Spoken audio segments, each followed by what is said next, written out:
jujur aja menurut Dude seperti apa ya? Sejak kalau kita lihat mungkin 10 tahun terakhir ini ya Mas ya, artinya orang mulai mempelajari tentang agama ya. Itu bisa melebarnya sampai ke sistem keuangannya dan sampai ke syariah gitu ya. Jadi kesadaran orang bersyariah sekarang sih saya Ada yang anti riba ya? betul, Ya, betul. beberapa teman kita juga ada aliran-aliran itu tuh. Betul, betul. Oke. Jadi kesadaran itu kan sekarang sudah semakin besar begitu ya. Ya saya waktu baru nikah sama Ica, saya bilang saya inginnya setiap income yang masuk itu memang kita pastikan yang baik-baik lah begitu. Apalagi buat anak segala macam. Setuju. Setuju. Nah jadi saya bilang kalau ada yang sesuai skema syariah itu kita ambil.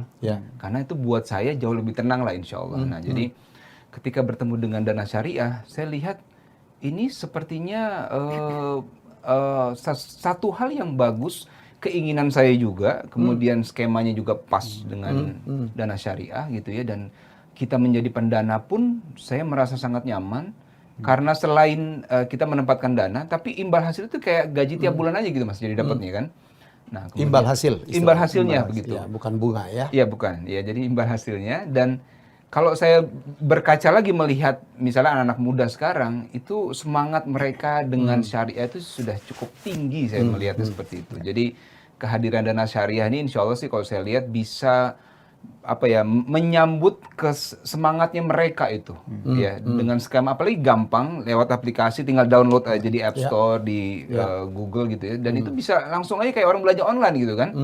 Jadi penggunaannya gampang, skemanya juga udah syariah, jadi insya Allah bisa lebih tenang sekarang. Kalau saya lihat sih potensinya cukup besar. Karena saya merasa begini, kalau produk yang saya coba perkenalkan, saya tidak mencoba sendiri, rasanya nggak lengkap gitu. Betul, setuju. Karena kalau saya kasih testimoni ke orang kan akan tanya, gimana rasanya gitu kan. Nah, begitu saya jadi pendana benar-benar, saya ajak istri, kemudian kita lihat nih kan proyeknya bisa kita pilih Pak ya.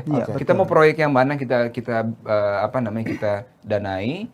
Kemudian setelah sudah berjalan sekian bulan, masuk ke rekening nih imbal hasilnya. Kok kayak tiap bulan dapat penghasilan begitu. Jadi buat saya sama Ica sekarang malah kita lagi mau nyari lagi nih saran-saran dari dana syariah, apalagi kita bisa tempatkan gitu, insya Allah. Jadi kita memang motonya adalah menanamkan, menitipkan dana dan juga mendapatkan pendanaan semudah Anda berbelanja online.